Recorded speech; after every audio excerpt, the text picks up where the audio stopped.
उनकी भी हैसियत बनती है ना कि भी हमने तो कतर का नाम तो अब हर बच्चे को पता है कतर कतर कतर।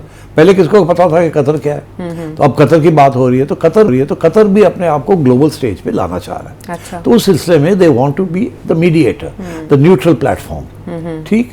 तो अब ये उन्होंने फिर यहाँ कतर में ये बातें शुरू हुई। अच्छा। उनका सारा जो एजेंडा था वो डिरेल हो गया जब इसराइल ने आके हमला किया पैलेस्टाइन के नेगोशिएटर्स के ऊपर, हमास के लोगों। इसीलिए वहाँ बहुत गुस्सा था कि यार ये हमारी एक स्ट्रेटेजिक थिंकिंग है, हमने अपने आप को एक प्लेटफॉर्म बनाया अपने लिए और आपने आके ये क्या कर दिए, तबाह कर दिए। You ruined it. They very upset and they said so to Trump. तो इसीलिए फिर माफी मांगी नेतन्याहू ने आके, ट्रम्प ने कहा माफी मांगो फोन कॉल पे। हाँ, और वो खबर बनी। तो खबर बननी थी ना और दिखाया गया कि वो माफी मांग रहे हैं। तो this was very important. Afghanistan के साथ जो हमारे मामलात रहे हमेशा से, उसमें हमें फ़ायदे के बजाय नुकसानों के हमने कोशिश की मुतादिद मौके पर कि उनके साथ ताल्लुकात बेहतर हों, लेकिन वो हो ना पाया। अब इसहाक डार साहब बड़े अरसे के बाद उन्होंने एक तवील प्रेस कॉन्फ्रेंस की, तो उसमें दो मुख्तलिफ मामलात उन्होंने डिस्कस किए, एक अफगानिस्तान का मामला और एक गाज़ा में जो हमारे फोर्स में हमारा किरदार होगा स्टेबलाइजेशन फोर्स में। लेकिन उससे पहले मैं अफगानिस्तान के मामले की तरफ आती हूँ। तो उन्होंने कहा कि हम अफगानिस्तान का मसला ताकत से हल कर सकते थे, लेकिन हम नहीं चाहते कि हम भाई को घुस के मारें। एट द सेम टाइम उन्होंने कहा कि ऑपरेशन क्लीन अप करने वाले थे हम अफगानिस्तान में, बट कतर ने रोका। क्या कतर रेस्क्यू कर रहा है तालिबान को, टीटीपी को? ये मैं सुन रहा हूँ, कुछ हमारे दोस्त, पता नहीं उनको ब्रीफिंग हुई है या क्या हुआ है, वो ये बात कर रहे हैं कि जी कतर जो है वो न्यूट्रल नहीं है, कतर जो है वो कोई नई गेम खेल रहा है, कतर ने हमें रोक दिया, कतर इस प्रो अफगानिस्तान। तो इस किस्म की कोई बातें वो अब चल रही हैं। अच्छा। कि कतर ने हमारी सपोर्ट नहीं हमें किया।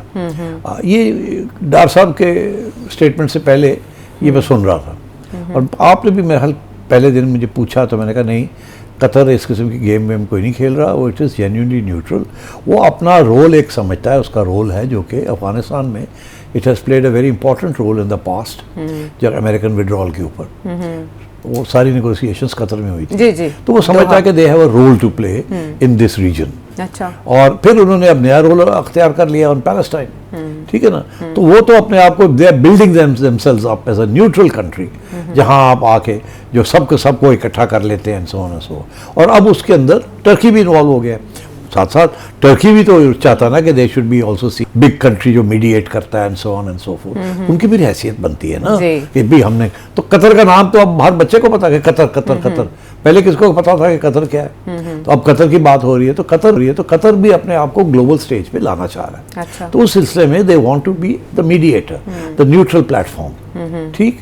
तो अब ये उन्होंने फिर यहाँ कतर में ये बातें शुरू हुई। अच्छा। उनका सारा जो एजेंडा था वो डिरेल हो गया जब इसराइल ने आके हमला किया पैलेस्टाइन के नेगोशिएटर्स के ऊपर, हमास के लोगों। इसीलिए वहाँ बहुत गुस्सा था कि यार ये हमारी एक स्ट्रेटेजिक थिंकिंग है, हमने अपने आप को एक प्लेटफॉर्म बनाया अपने लिए और आपने आके ये क्या कर दिए, तबाह कर दिए। You ruined it.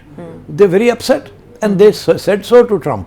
तो इसीलिए फिर माफी मांगी नेतन्याहू ने आके, ट्रम्प ने कहा माफी मांगो फोन कॉल पे। हाँ, और वो खबर बनी। तो खबर बननी थी ना और दिखाया गया कि वो माफी मांग रहे हैं। तो दिस वाज वेरी इंपॉर्टेंट। तो आई थिंक इट इज उस तरीके से कतर इज वेरी जेलस कि हमारी जो रोल है उसको अंडरमाइन ना किया जाए और वो रोल यही है कि किसी तरीके के साथ अमन हो जाए। अच्छा। और उसके अंदर हमारा हाथ हो, हमने इकट्ठा किया। अब हुआ ये कि पाकिस्तान और अफगानिस्तान के दरमियान जो नेगोशिएशंस हो रहे थे कतर में वो ब्रोक डाउन, वो कोई बात मानने के लिए तैयार नहीं थे। फिर हम उठ के आ गए वापस। जी। फिर ये हुआ कि इन्होंने फिर बुला लिया कि नहीं वापस आए।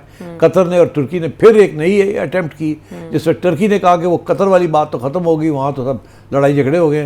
इन्होंने टर्की बुला लिया। हाँ, एक दफा साढ़े को भी इसमें आ जाओ, हम भी ट्राई कर ले। उन्होंने अपने बड़े हैवी वेट्स बैठा दिए, फॉरेन मिनिस्टर चीफ अब बैठा दिए कि इन दोनों को समझाया जाए। तालिबान नहीं मानते, वो रिटर्न में नहीं मानते। वैसे तो ख्वाजा आसिफ ने कहा ज़ुबानी तो मान गए थे, रिटर्न में नहीं दे रहे। रिटर्न की बात नहीं है, वो ये नहीं मान रहे कि वो रोकेंगे इन अटैक्स को। जो इशू ये बना हुआ है रिटर्न और नॉन रिटर्न, इशू ये है कि भाई आप रोके उनको। अच्छा। तब वो जो टीटीपी वाले टीटीपी को रोके। अच्छा। हमारी मदद करें, हमें बताएं अगर आप नहीं कर सकते, ये एक्शन नहीं लेना चाहते, हमें बताएं, हम करते हैं। मगर जब हम करते हैं तो फिर आप हमें तो कुछ ना कहें ना, आप हमारी हेल्प करें because they are dangerous and they are anti Pakistan and वो सारे दे आर ऑल टेररिस्ट। आप हम हमें आप क्यों अपने खिलाफ कर रहे हैं? So that is the issue. वो ये कमिटमेंट नहीं देते। वो आगे से कहते हैं हम कैसे करें। वो कह रहे हैं कि टीटीपी तो आपका मसला है, आपके पास है टीटीपी के लोग। वो आपके पास है, हम कहते हैं जो है उनको हम कर लेंगे ना। हाँ। जो आपके पास है उसका तो आप करें, ये हमें करने दें। हाँ। तो वो ये नहीं, वो जब आप करते हैं तो वो शोर डाल देते हैं और खुद करते नहीं, और ना ही कोई कमिटमेंट करते हैं कि हम करेंगे। ऊपर से इंडिया के साथ जाके तल्लुकात बना लिए, हाँ। ठीक है जी, और आपके साथ और तल्लुकात बिगड़ गए आपके। तो तालिबान इज नॉट रीजनेबल। अब मैं हमेशा ये कहता हूँ कि वो आइडियोलॉजिकल लोग हैं, उनसे आप जैसे कहते हैं ना रैशनल थिंकिंग, सेल्फ इंटरेस्ट, वो जिस तरीके से रियासतें एस्टैब्लिश स्टेट्स सोचती हैं वो उस तरीके से नहीं सोचते। अच्छा। They are not a state in that sense, they are still a ragged group of people जिन्होंने पावर सीज कर ली है। वो तो अभी अपने मुल्क ही नहीं चला सकते, उनको तो पता ही नहीं है क्या क्या नहीं है। तो इसलिए आई थिंक इशू ये बना हुआ है। अब डार साहब ने ये कहा कि हम तो तैयार थे एक्शन लेने के लिए, और फिर हमें कतर ने रोका जी, और कहा नहीं अभी ठहर जाए। तो हमने कतर की बात मान ली। अच्छा। और हमने फिर एक्शन रोक दिया, नहीं तो हम एक्शन लेने के लिए तैयार थे। ये वो कह रहे हैं जी। अब कतर को फिर एक मौका दिया गया कि अच्छा आप समझते हैं आप कर लेंगे कुछ, चले कर ले, मगर वो होना नहीं कतर से। अब मगर इससे ये मतलब नहीं है कि कतर कोई कंस्पिरेसी कर रहा है आपके खिलाफ, या कतर आपके खिलाफ है, ये कुछ चल या रही है, प्रोटेक्ट कर रहा है अफगान तालिबान को या गवर्नमेंट को, जिसको वो नहीं प्रोटेक्ट कर रहे। वो अपनी हैसियत जो है उसको प्रोटेक्ट कर रहे हैं। They want to be the platform where everybody with disputes is brought there. And एक ज़माने में स्विट्जरलैंड होता था। अच्छा। स्विट्जरलैंड न्यूट्रल कंट्री थी। जिनेवा, अभी भी Switzerland is not in NATO. वो अभी भी कहते हैं, वर्ल्ड वॉर के दौरान भी, सेकेंड वर्ल्ड वॉर में भी वो न्यूट्रल थे, और अभी वो कहते हैं हम न्यूट्रल हैं, हम किसी नेटो शोटो का हिस्सा नहीं है। ठीक। So the only country that is genuinely neutral. अब Qatar wants to create that कि हम मिडिल ईस्ट के अंदर we are the neutral country. अच्छा, वो फहमत का चेहरा। हाँ। तो इसलिए आई थिंक बिकॉज कतर ने इसीलिए अल जजीरा प्लेटफॉर्म बनाया था। अच्छा। आपका किसी को ये याद नहीं है कि अल जजीरा क्यों बना? अल जजीरा सारी फंडिंग कतर गवर्नमेंट करती है। अल जजीरा के अंदर बड़े इंडिपेंडेंट जर्नलिस्ट वो लेके आए हुए यूके यूएसए से, ये पाकिस्तान से भी लोग गए हैं।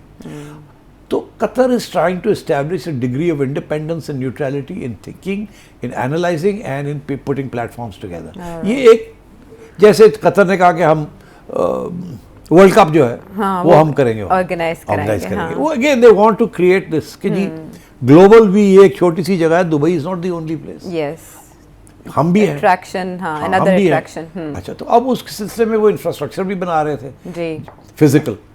अब वो बना रहे हैं पॉलिटिकल इंफ्रास्ट्रक्चर, नेगोशिएशंस, फलाना ढिंगड़ा, हाउसेस, होटल्स, ये वो, ताकि यहाँ आगे से कॉन्फ्रेंसेस भी होंगी, वहाँ ग्लोबल कॉन्फ्रेंसेस वो लाएंगे यहाँ। तो अगर ये अफगानिस्तान के ऊपर वो फेल हो जाते हैं तो इट्स दाग लग जाता है ना उनके ऊपर। और अगर वो कामयाब हो जाते हैं in convincing the Afghan and Pakistanis की लड़ाई झगड़े ना करें, हमें एक मौका और दें, ठहर जाएं, तो ज़ाहिर है इट्स इन देयर इंटरेस्ट। मैं नहीं समझता कि ये जो कंस्पिरेसी थ्योरी है कि कतर हमारे खिलाफ है। एक्चुअली डार साहब ने ये कहा है, उन्होंने हमें रोका, वरना हम ऑपरेशन क्लीन अप कर रहे थे। तो क्या अभी भी किसी स्टेज पे ऑपरेशन क्लीन अप हो सकता है? बिल्कुल होगा। आपने ये प्रिडिक्ट भी किया था कि कार्रवाइयाँ होंगी लेकिन तस्लीम नहीं की जाएंगी, एतराफ़ नहीं किया जाएगा, और उधर से कहा जाएगा कि हम जवाब देंगे। हाँ, तो अभी तो ये होगा, तो हो रहा है, ये अभी हो नहीं रहा, रुका हुआ है। हाँ, होगा।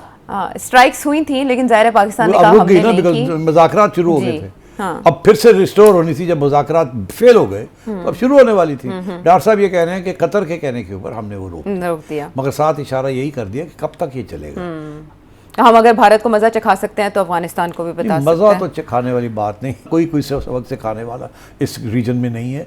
तालिबान के साथ जो लड़ाई झगड़े हो रहे हैं, इट्स अ डिफ़िकल्ट प्रोपोजिशन। ये एयर स्ट्राइक्स के साथ आप नहीं ख़त्म कर सकते। अमेरिका 20 साल लगा रहा है वहाँ with everything at its command, वो ये 50,000 लोगों को कुछ नहीं कर सका। ये इसका तरीका यही होता है कि फर्स्ट जो अमेरिका ने कोशिश की मगर वो कामयाब नहीं हुए। क्यों, क्या कोशिश की, क्यों नहीं कामयाब हुए, वो भी बता देता हूँ। वापस आके ना बता दें। चलिए आप ले लें ब्रेक, फिर इसके बाद लेट्स कंटिन्यू दिस डिस्कशन। बहुत ही इंपॉर्टेंट मोड पे आप ले गए हैं। अमेरिका क्यों कामयाब नहीं हो सका, और पाकिस्तान अगर ऐसी एफर्ट करता है तो क्यों नहीं वो कामयाब हो पाएगा अफगानिस्तान को समझाने में। ब्रेक के बाद।